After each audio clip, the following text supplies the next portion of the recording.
welcome back again to the Zodcast. Today is August 26, 2020. I am in Houston, Texas, and here we are getting ready for a hurricane to see if that's going to come in and how bad that's going to be or not. Hopefully it's not going to be too bad for our sakes, but we'll see how that turns out. But anyway, it's been pretty slow in the Zodiac world. I've actually been digging into a case called the Yuba County 5. It's also called the Yuba City 5. Man, that's fascinating. I love that case. I'm definitely going to do a video on that pretty soon. There's several good videos on YouTube about that, so I highly suggest anyone that hasn't heard of that case to go check it out if you like unsolved crimes such as the Zodiac, which is, of course, the #1 in falling down the rabbit hole and never getting out.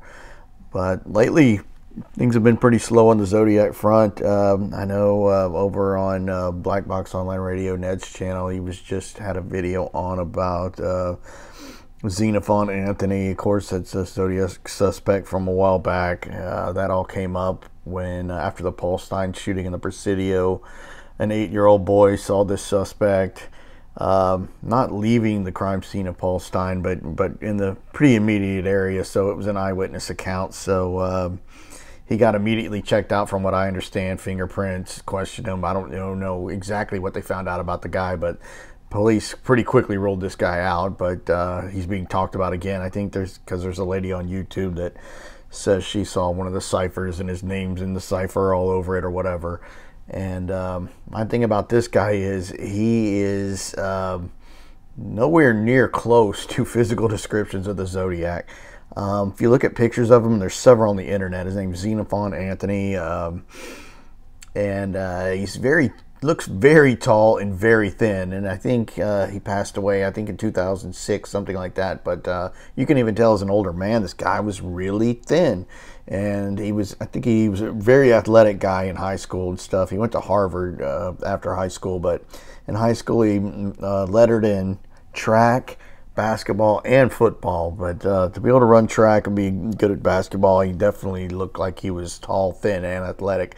Even as an older guy, when you look at pictures of this dude, nobody that saw the Zodiac killer describes someone that thin. And on the opposite spectrum of that, with a suspect like Ross Sullivan, nobody saw anyone that big.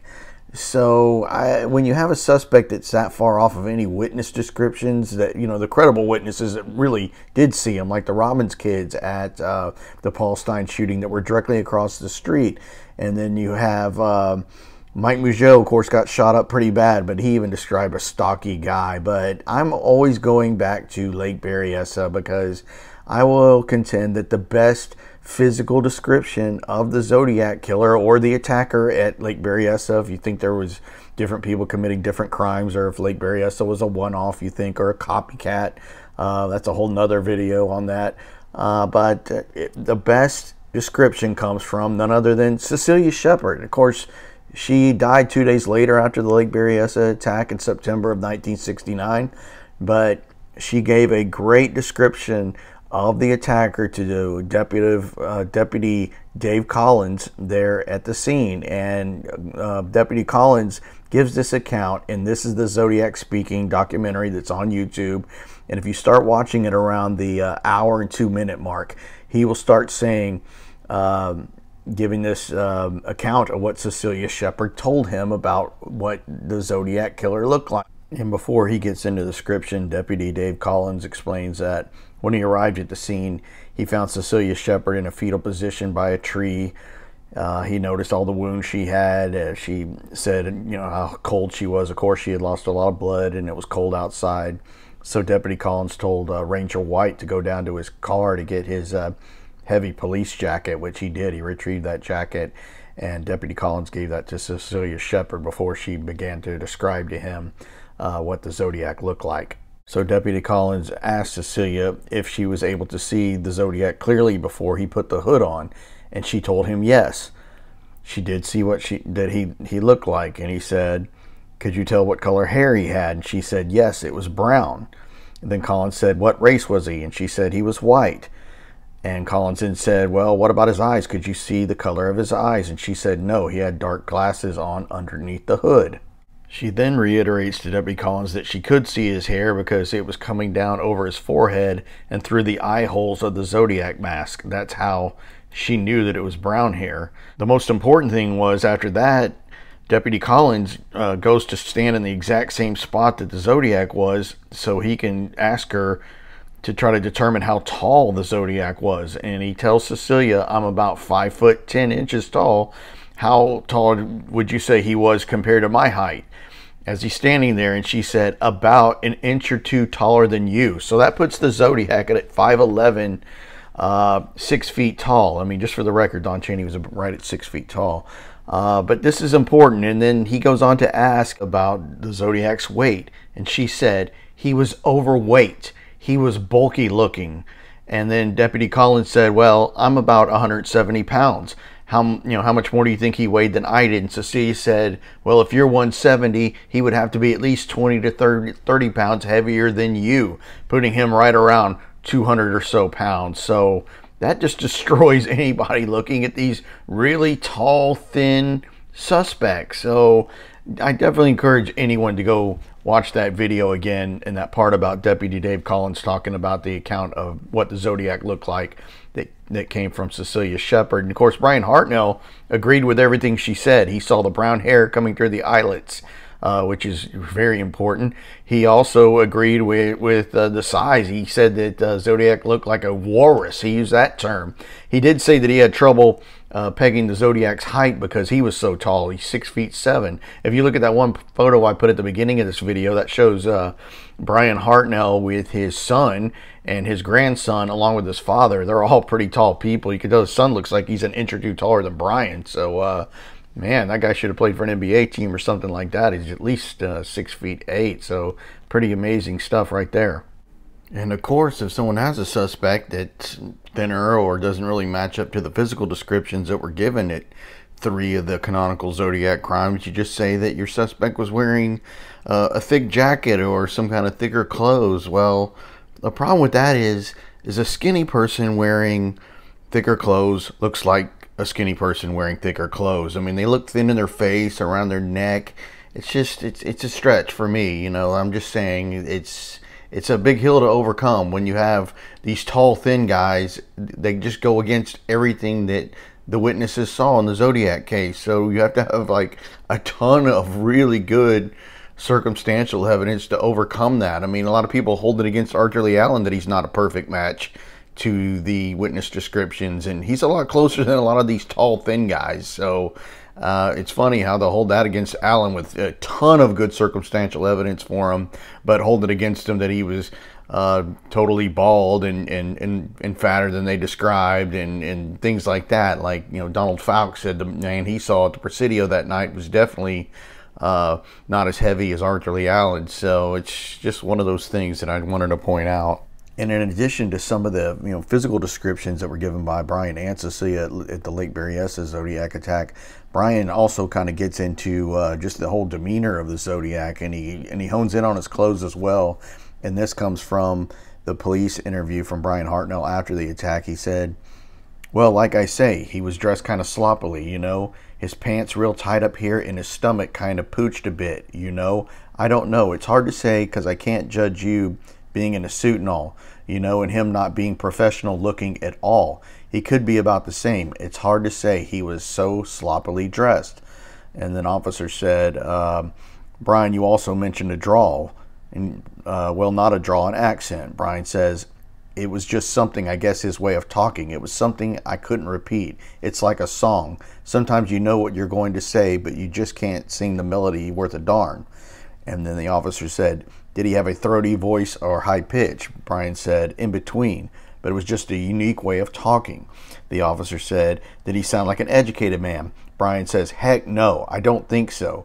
Officer, did he sound illiterate? Brian, no, he didn't sound that way either. He just impressed me as being rather low class. The reason because his clothes, So my point in bringing that up is, why would a guy like Xenophon Anthony, who is Harvard educated, have to come across as not only dressed sloppily, which I'm sure he wasn't, but why does he need to come across as this guy that even has to be asked if he was illiterate or not when he went to Harvard? I mean, he's going to kill these two people. Why does he need to go into low class mode or uneducated mode. It's just it's ridiculous. The Zodiac was that way that Brian saw him. I mean, he was planning to kill these two people. Why does he need to go into some kind of low class act? I mean, we do know that he was wearing the Zodiac outfit, which meant something to him. Remember, he did not tell Brian or Cecilia, "Hi, I'm the Zodiac killer," just to instill more fear in him. He just said things like, "Hey, I'm just going to rob you. I just want your car keys and your money if you have any." And then it led to that conversation with Brian. He never once identified himself as a Zodiac killer. They knew it was him because he was wearing the cross circle logo, which at the time Brian didn't even know what that meant. The Zodiac never even explained why he was wearing that hood, so it meant something to him. But point is, why would someone like Don Harden, for that matter, people want to look at him as a Zodiac suspect who is also thin? I think he went to Florida State. You know, he was a high school teacher. He's not going to come across uneducated. You know, going back to Don Chaney, if you've seen interviews with Don, Don comes across very crude. He does. He's just a kind of a crude guy. He's a beer drinker. Yeah, he was a mechanical engineer, but he would definitely come across more of a guy that would be hanging out with Arthur Lee Allen and drinking beer and talking about, you know, crude things. We know the Zodiac was crude. Look at the letters and what he put in there, like the 408 cipher where he says, "Get your rocks off," and he talks about fiddle and fart and calling the police pigs. I mean, he's a crude guy. The Zodiac is crude. So why is a Harvard-educated guy going to go into fiddle and fart, rocks off, and all this other stuff? There's really no need to. There's no, how's that going to throw anyone off? I mean, there's no, it's not going to buy him any more being elusive to be, you know, to capture. It's just kind of strange to me. Brian Hartnell really gives a great feel of what this guy really is. I mean, he was a sloppy kind of guy, you know, and uneducated, kind of didn't really speak that well. Go watch His Name Was Arthur Lee Allen when Don Chaney speaks. His grammar's not that good. I mean, yeah, he's a smart guy. That's where he can fool you. He's very smart, particularly in mathematics, but he's not this eloquent speaker. And, you know, he's this kind of more of a blue-collar feel type of guy than this intellectual like some of these other suspects are when you get into them. So that's just another place I love to hone in on that. I love honing in on Berryessa because we have Brian and Cecilia's testimonies there of what they saw. You can't get any better than that to try to figure out these murders. So definitely needs more attention given to that.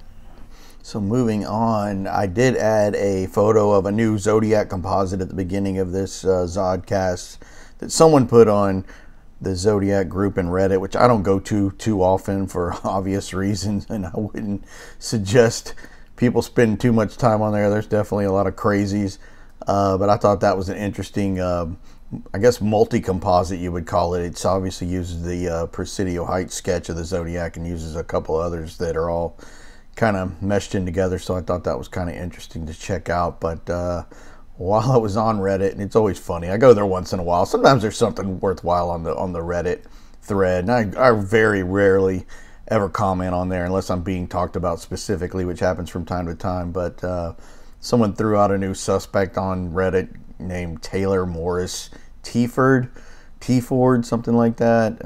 Never heard of this guy, but I mean, it's always fun to bring up someone new you never heard of so people can dig into it, because it's a pretty slow news cycle for the Zodiac, unfortunately. And so, you know, people are talking about this guy back and forth. So this poster on here goes by under the handle Karma Is For Life. I don't know who this guy is. Heck, I don't know. It could be Tom Boyd or somebody for all I know. I really don't know. But somebody put on there, you know, something, you know, being disappointed that someone threw up a new suspect they never heard of, which is probably, you know, a long shot at best. And he goes, this guy says, going under the name Bill Murray's Burgers, says, "So are we all just throwing out names? Is that where this sub is at? Pretty disappointed." So obviously he's upset that there's nothing better coming up on Reddit right now in the Zodiac forum. And this guy, Karma Is For Life, says, "I'm toying with the idea of setting up a private thread that is purely evidence-based. Effectively peer review. People will need to prove they have actively researched the case to join, including me. I'm conflicted about it because it screams elitism." He goes, "But I can't take another post on ALA or Chaney, or I found this name in the 340. Obviously, he's talking about the 340 cipher there. But what's funny is this same poster, Karma Is For Life, just 2 days prior to this post, which was he did today, is talking about some subtraction method in the 340 cipher, but yet he's complaining about it. And then a month ago, he's talking about how he's positive that the Zodiac must be from the area of the first pair of crimes, I think he said, or which is obviously Lake Herman Road and Blue Rock Springs, which is Benicia, of course, and Vallejo, which is pretty much the same area. Well, can someone tell me another suspect that's born, raised, and from that exact area? Because the only one I can think of is Arthur Lee Allen, aka ALA in his post. So I don't know who this dude is, but he's all over the road, which explains to me why I don't go on Reddit too often, but I just thought that was kind of funny. But anyway, moving on to the meat of the matter, and I wanted to do this for Jamie out there because Jamie likes kind of a conspiracy angle in any of the ties to Freemasonry with the Zodiac case, and I know his wife was interested in that too, so I wanted to do that because I promised to do a Zodcast on the connections to the Freemasonry thing. And there is a guy that has a site, it's called the Zodiac Enigma, and he talks about some of the Freemasonry connections to the Zodiac case. And actually that the flying VF logo that the Zodiac uses in the I think it was on the Halloween card, that is, he shows where that could be made into a Masonic square and compass if you draw two lines starting at those two sets of dots. So I think that making that two sets of dots with that flying VF logo is kind of interesting, making that into the Masonic square and compass. But I don't know if there's anything there or not. Could be. Same with any of this stuff with the Freemasonry and the tie to the Zodiac killer. I don't know if there's anything there or not. I'm not trying to push any hard narrative with it at all with Cheney and Allen, but I do know about their Masonic ties. So hopefully I'm not freaking out, Mr. Karma is for Life. If you're listening, I guess you need to tune out. But there are some interesting Masonic connections with Don Cheney and Arthur Lee Allen, and they began pretty early, actually. Let's just start with Arthur Lee Allen. His grandfather was born in Norway. His name was Arthur Ferdinand Hansen. Obviously, that's a Scandinavian name. And he was a member of the Naval Chapter number 35 Masonic Lodge in Vallejo. And I think that was mostly made up of guys from the Navy Yard, but Arthur Lee Allen's grandfather was pretty high up in that, and he was a Royal Archmason, which is part of the York Rite of Freemasonry. There's really two of those Masonic bodies in America. One's called the Scottish Rite, and the other one's called the American sometimes, but it's more known as the York Rite of Freemasonry, and that's what this particular lodge was, the Naval Chapter number 35 in Vallejo. From what I could tell, Arthur Lee Allen's grandfather was pretty high up in that Masonic lodge. In addition to Arthur Lee Allen's grandfather being a Freemason, his father was also a Freemason, who we talked about a little bit last week. His father, of course, was Ethan Warren Allen. And if you look at a picture of his grave on Find a Grave, I think he was cremated and put into a mausoleum. But on the outside of that, you can see the Masonic square and compass on that. So there you have it with Arthur Lee Allen, two pretty strong connections between his grandfather and father being Freemasons. I don't know if Arthur Lee Allen was ever a Freemason, or his brother Ron for that matter. And that's mainly because they don't exactly advertise their records. You can't really freely get to them. So it's not like everyone that was ever a Freemason. You can just go to some website and look them up. It's not that easy. But another interesting connection through Arthur Lee Allen's grandfather, who, as I just mentioned, his name was Arthur Ferdinand Hansen. They were living in Vallejo when Arthur Lee Allen's mother was 15 years old, and her name was Bernice Hansen at the time. And this comes from the 1920 census, but they were living there with, obviously, Arthur Lee Allen's grandparents, and then his mother, and then his uncle, whose name was Earl Hansen. And then it lists a fifth person living in the household, whose name was Sidney Fryer. And Sidney was listed as being a boarder there at the house, and that he also worked at the Naval Yard with Arthur Lee Allen's grandfather. So he was about 19 at the time. So I don't know where he came to be or how he became a boarder there, but I think he was probably friends with Arthur Lee Allen's grandfather. The strange thing about that is Sidney Fryer would later move to Bakersfield, obviously where Donald Cheney is from, and that's a good 4-hour drive away from Vallejo to Central California to the south. So the strange thing is Sidney Fryer married a woman named Madeline Fryer. So this couple apparently at some point moved from Vallejo to Bakersfield, and they eventually wound up owning a motel, and it was called the Friars Motel there in Bakersfield. So Madeline Fryer winds up being in several Masonic organizations, and I'm sure that Sidney was as well, because Madeline was in the Order of the Eastern Star, which is for kind of like a Freemason lodge for females. And then she was also in what they call the Order of the Amaranth, which is for Masonic couples. And this article from Bakersfield, California, it's dated April 3rd, 1939, page 11, says Tejon Court of Amaranth installing on Wednesday. It says, impressive rites will mark the installation of officers of Tejon Court number 41, Order of the Amaranth, Wednesday evening at Masonic Temple at 3 o'clock. And here it goes on to talk about the different people being installed and the officers and things like that. It says Miss Helen LaFont Leroy, Associate Matron, and then it says J.N. Cheney, Associate Matron. Well, that's actually Donald Cheney's uncle, which is James Cheney. And then it goes on to mention Novella Cheney, which is James's wife, which is Don Cheney's aunt. And it also says being installed is one Madeline Fryer. So there's a weird connection going way back between Don Cheney and Arthur Lee Allen, being it that this man, Sidney Fryer, was living with Arthur Lee Allen's family in the early 1920s and winds up moving to Bakersfield. And Mr. Sidney Fryer and Madeline Fryer are both in all these Masonic organizations with James Cheney and Novella Cheney, which is Don Cheney's aunt and uncle. So just thought that was an interesting tie-in. Doesn't really mean anything, doesn't make anyone the Zodiac or not. It's just kind of an interesting little thing that I found. I found another article about Don Cheney's great uncle, and this guy's name was Lemuel W. Cheney.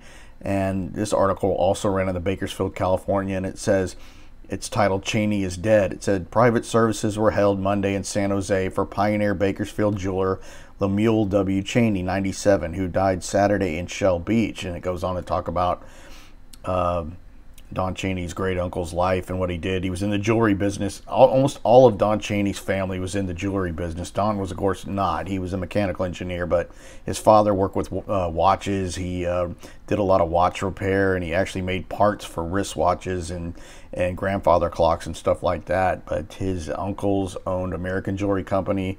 His father worked there for a while, but his whole family on his father's side were all in the jewelry business, which I thought was really interesting. But this great uncle of Don Cheney was also a really high up member of the Masonic lodges. It says here, Lemuel Cheney was a 50-year member of the Libertas Masonic Lodge in Bakersfield and a member of the Shrine Club in San Francisco. And back in the day, you had to be at least, I think, a pretty high up Freemason, at least what they call a Master Mason, which is you completed the first 3 degrees to get to be a Shriner. You know, the guys that wear the funny hats and drive the little cars. But back in the day, you had to be a pretty high up to be in the Shrine. So I thought it was also interesting that Don had that connection as well in his family. And I can't find anywhere where Don's father, Ned Cheney, was a Freemason at all. But I do know that his great uncle and his brother certainly were. So a lot of Masonic ties there. And of course, you know, that's interesting just to see if there's anything going on there as far as any favors or not, or is that how some of these people didn't get investigated more?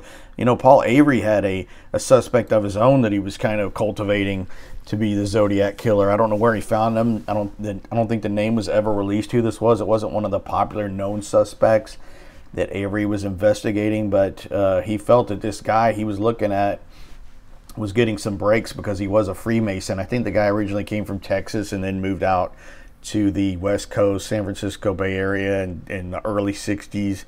And Avery had a file on the guy and turned it over to the police. Of course, nothing ever really happened with it. And I'd love to know the guy's name, but don't really know much about him. But it was somebody that Paul Avery was working on. But there could be some ties there. Of course, In the Zodiac case, you have ciphers, and the Freemasons have their own cipher. It's called a pigpen cipher. And the definition of that is the pigpen cipher, alternative referred to as the Masonic cipher, Freemason cipher, Napoleon cipher, and tic-tac-toe cipher, is a geometric simple substitution cipher which exchanges letters for symbols, which are fragments of a grid. The example key shows one way the letters can be assigned to a grid. So, that's another tie in there with Freemasonry and the Zodiac Killer are the ciphers. There's another article I found called, it's on the Review of Freemasonry website. This comes from Brother Ronald J. Watkins of the Wayfarers Lodge number 50 in the Grand Lodge of Arizona. And the title of this article is Freemasonry and the Zodiac Cross. And I'll just read part of that, and I'll leave a link to this article as well in the description. But it says, "The movement of the stars is also an arc across the heavens as witnessed from earth. And it was no great feat to depict each of the 12 signs of the zodiac in a circle, for that appeared to be its true shape. The circle is not common on the compass. The sun, of course, is the daily, perfect circle, and as all things in heavens were perfect, so was the imagined zodiac." So I thought that was a pretty interesting Masonic tie-in there between they're talking about in this article from a Freemason lodge called Freemasonry and the Zodiac Cross. So it's a good read. I'll put that link in the description. So that is all I have for today. Remember, please subscribe because karma is forever, whatever that guy said. Also check me out on Instagram. Got a new page on there. I'm going to put some additional stuff on there that I won't put anywhere else, and that's under Drew Hurst Beeson on Instagram. So please check us out. Thanks for everything. Bye.